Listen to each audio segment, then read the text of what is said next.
ईश प्रभु, ईश परमेश्वर का पुत्र, यीशु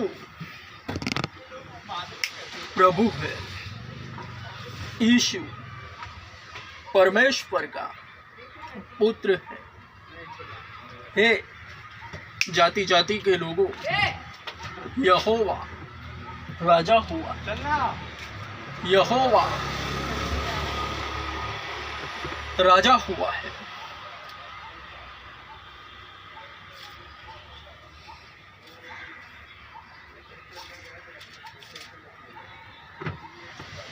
व्यवस्था का पूरा होना यानी पुराना नियम, जिसे तौरेत कहा जाता है, पवित्र शास्त्र का पुराना नियम, ओल्ड टेस्टामेंट।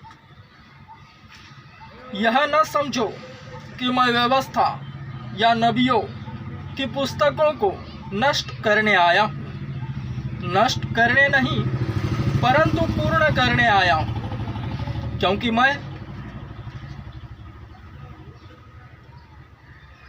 तुमसे सच कहता हूँ कि जब तक आकाश और पृथ्वी टल न जाए, व्यवस्था में से एक मात्रा या बिंदु भी जब तक कि सब कुछ पूरा न हो जाए नहीं टलेगा। इसलिए जो भी इन छोटी से छोटी आज्ञाओं को तोड़ेगा और ऐसी ही शिक्षा दूसरों को देगा, वह परमेश्वर के राज्य में छोटे से छोटा कहलाएगा। परंतु जो उनका पालन करेगा और दूसरों को भी सिखाएगा, वह परमेश्वर के राज्य में महान कहलाएगा। क्योंकि मैं तुमसे कहता हूँ कि जब तक तुम्हारी धार्मिकता शास्त्रियों और फरीसियों की धार्मिकता से बढ़कर न हो, तो तुम परमेश्वर के राज्य में कभी प्रवेश न कर पाओगे। स्वयं प्रभु यीशु ने कहा हुआ यह खूबसूरत वचन है। शास्त्रियों और फरीसियों,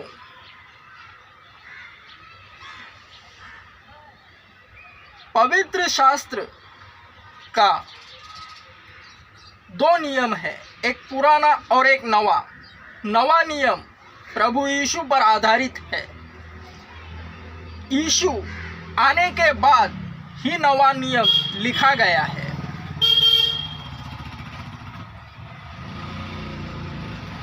और पुराना नियम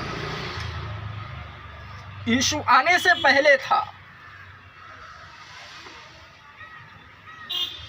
वरन उसी के विषय था। क्योंकि पुराना नियम जो अब्राहम एवं मूसा नबी के ऊपर है, शास्त्री और फरीसी उस पुराने नियम को पढ़कर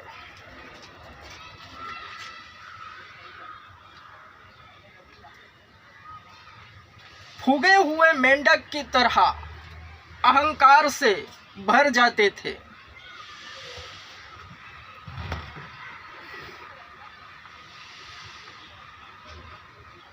शास्त्रियों और फरीसियों को ऐसा लगता था कि उसे हमने ही लिखा है, उसके लेखक हम ही हैं।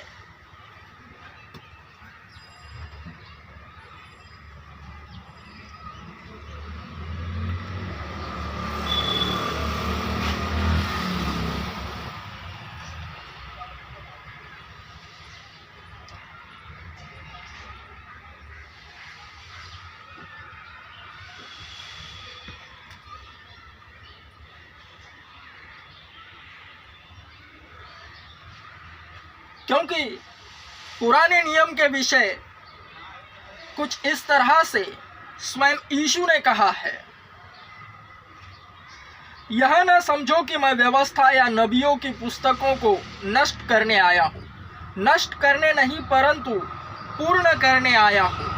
वो इसलिए कि उसे पढ़कर जो धर्म गुरु बनते थे वे स्वयं को ही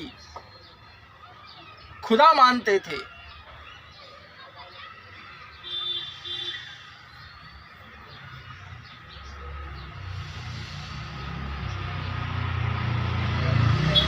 और ऐसा प्रतीत करते थे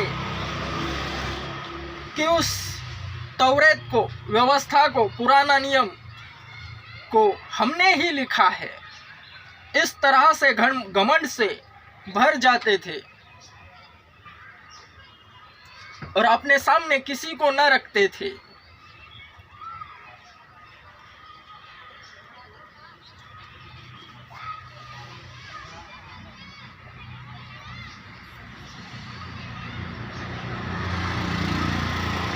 बच्चा बच्चा जब वह पुराना नियम पढ़ता था, शास्त्रियों और फरीसियों की तरह वे भी अपने आप में गुरु बन जाते थे।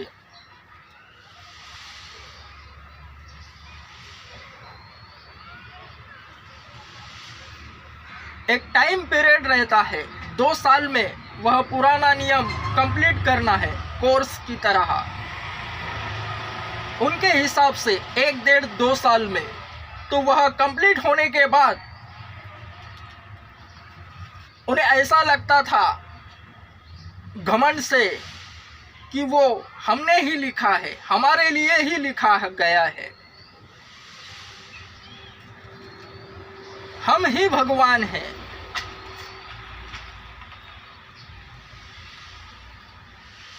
इसलिए यीशु कहता है, क्योंकि मैं तुमसे कहता हूं कि जब तक तुम्हारी धार्मिकता शास्त्रियों और फरीसियों की धार्मिकता से बढ़कर न हो, तो तुम परमेश्वर के राज्य में कभी प्रवेश न कर पाओगे।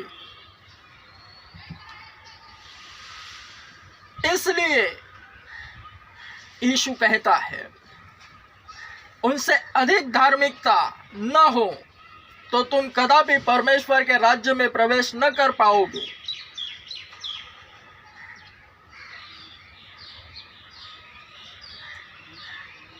उनसे अधिकाई से धार्मिकता होने के लिए धार्मिकता का कारण यीशु स्वयं बना।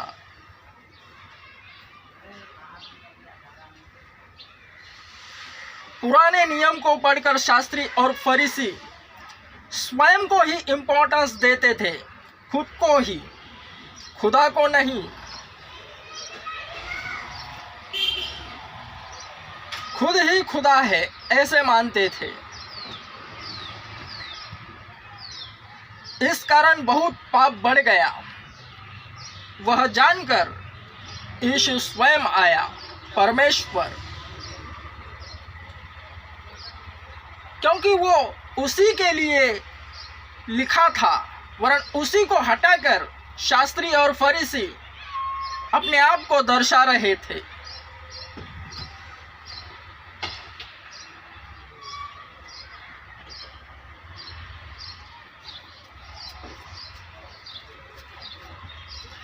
इसलिए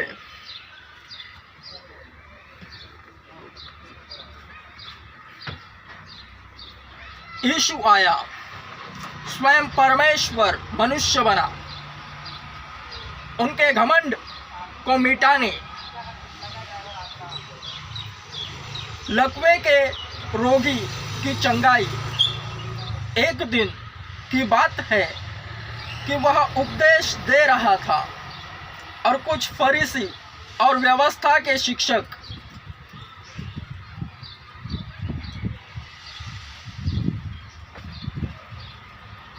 वहां बैठे थे, जो गलील और यहूदिया के प्रत्येक गांव तथा यरूशलेम से आए थे और चंगा करने के लिए प्रभु की सामर्थ उसके साथ थी। और देखो, कुछ लोग लकवे के मारे हुए एक मनुष्य को खाट पर उठाकर ला रहे थे। वे उसे भीतर लाकर यीशु के सामने रखने का प्रयत्न कर रहे थे। भीड़ के कारण उसे भीतर लाने का जब कोई उपाय न मिला, तो उन्होंने छत पर चढ़कर और खपरेल हटाकर चारपाई सहित उसे बीच में यीशु के सामने उतार दिया। उनका विश्वास देखकर उसने कहा, मित्र, तेरे पाप क्षमा हुए। तब शास्त्री और फरीसी तर्क वितर्क करके कहने लगे, यह मनुष्य कौन है जो परमेश्वर की निंदा करता है? परमेश्वर को छोड़ और कौन पापों को क्षमा कर सकता है? शास्त्री और फरीसियों के मुंह से स्वयं निकला कि परमेश्वर को छोड़ और कौन पापों को क्षमा कर सकता है। यीशु स्वयं परमेश्वर ही था और उसे छोड़ और कोई पापों की क्षमा नहीं कर सकता। पर यीशु ने उनके तर्क वितर्क को जानकर उत्तर दिया,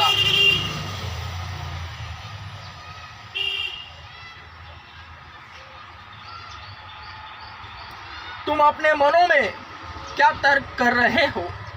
क्या कहना सरल है, तेरे पाप क्षमा कर दिए गए, अथवा यह कि उठ और चल फिर? परंतु इसलिए कि तुम जान जाओ कि मनुष्य के पुत्र को पृथ्वी पर पाप क्षमा का अधिकार है। उसने लकवे के रोगी से कहा, मैं तुझसे कहता हूँ, उठ और अपनी खाट उठाकर घर चला जा।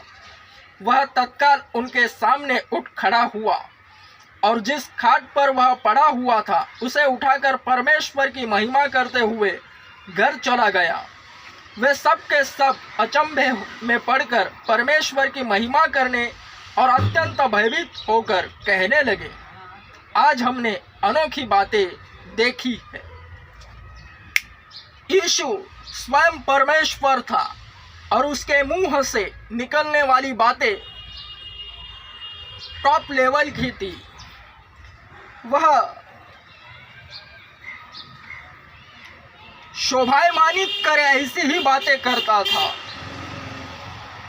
इसलिए उसने स्वयं कहा है, क्या कहना सरल है, तेरे पाप क्षमा कर दिए गए, अथवा यह कि उठ और चल फिर?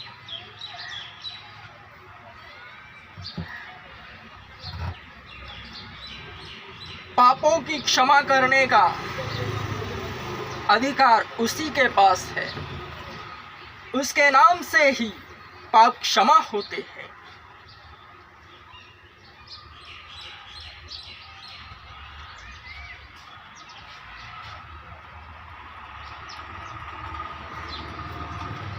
वरन शास्त्री फरीसी जो व्यवस्था के शिक्षक थे, तौरेत के,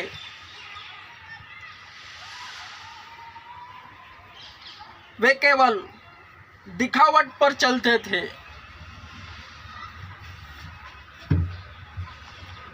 जो अनदेखी बातें थी उन पर नहीं, उसी के लिए यीशु आया।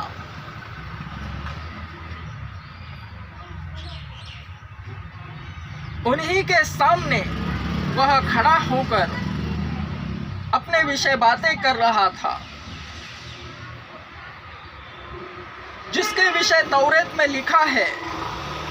जो परमेश्वर तौरेत का है, व्यवस्था का, पुराना नियम का, वही यीशु है।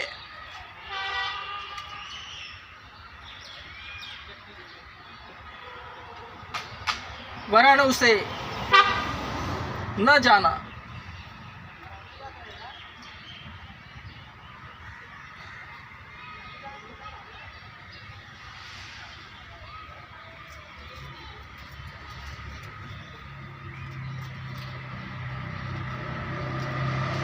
वास्तविक स्वतंत्रता।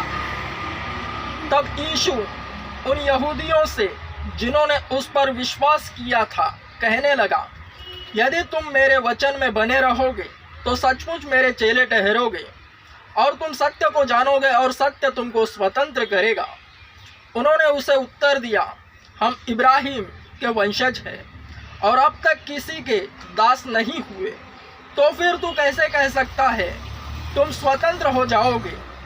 यीशु ने उनको उत्तर दिया, मैं तुमसे सच सच कहता हूँ, हरेक जो पाप करता है वह पाप का दास है। दास सर्वदा घर में नहीं रहता, पुत्र सर्वदा रहता है। इसलिए यदि तुम्हें स्वतंत्र करेगा, पुत्र तुम्हें स्वतंत्र करेगा, तो तुम सचमुच स्वतंत्र हो जाओगे। मैं जानता हूँ कि तुम इब्राहिम के वंशज हो, फिर भी मुझे मार डालना चाहते हो, क्योंकि मेरा वचन तुम्हारे हृदय में स्थान नहीं पाता। मैं वे ही बातें कहता हूँ जिन्हें मैंने अपने पिता के यहाँ देखा है। इसी तरह तुम भी वे ही कार्य करते हो जिन्हें तुमने अपने पिता से सुना है। परमेश्वर एक ही है, स्वयं अपने विषय ही कहता है, और तौरेत में जो शास्त्री और फरीसियों ने सुना पढ़ा है वह उसी के विषय है। उन्होंने उत्तर देते हुए उससे कहा, हमारा पिता तो इब्राहिम है। यीशु ने उनसे कहा, यदि तुम इब्राहिम के संतान हो तो इब्राहिम के समान कार्य करो, परंतु जैसा कि विदित है, अब तुम मुझ जैसे मनुष्य को मार डालना चाहते हो, जिसने तुम्हें वह सत्य बतलाया जो परमेश्वर से सुना। ऐसा तो इब्राहिम ने नहीं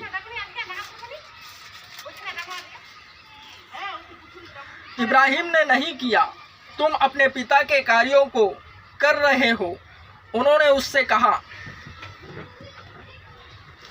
हम व्यभिचार से नहीं जन्मे, हमारा एक ही पिता है, अर्थात परमेश्वर। यीशु ने उनसे कहा, यदि परमेश्वर तुम्हारा पिता होता तो तुम मुझसे प्रेम करते, क्योंकि मैं परमेश्वर से निकल कर आया हूँ। मैं अपनी इच्छा से भी नहीं आया, परंतु उसी ने मुझे भेजा है। जो मैं कह रहा हूँ उसे तुम क्यों नहीं समझते? यह इसलिए है क्योंकि तुम मेरा वचन नहीं सुन सकते। तुम अपने पिता शैतान से हो और अपने पिता की लालसाओं को पूरा करना चाहते हो। वह तो आरंभ से ही हत्यारा और सत्य से सत्य पर स्थिर नहीं रहता, क्योंकि उसमें सत्य नहीं। अब भी वह झूठ बोलता तो अपने स्वभाव से बोलता है, क्योंकि वह झूठा और झूठ का पिता है। परंतु इसलिए कि मैं सच बोलता हूँ, तुम मेरा विश्वास नहीं करते। तुम में से कौन मुझे पाप का दोषी ठहराता है? यदि मैं सच बोलता हूँ तो तुम मेरा विश्वास क्यों नहीं करते? वह जो परमेश्वर का है, परमेश्वर की बातें सुनता है, इसी कारण तुम उन्हें नहीं सुनते, क्योंकि तुम परमेश्वर के नहीं हो। यीशु का अस्तित्व इब्राहिम से पूर्व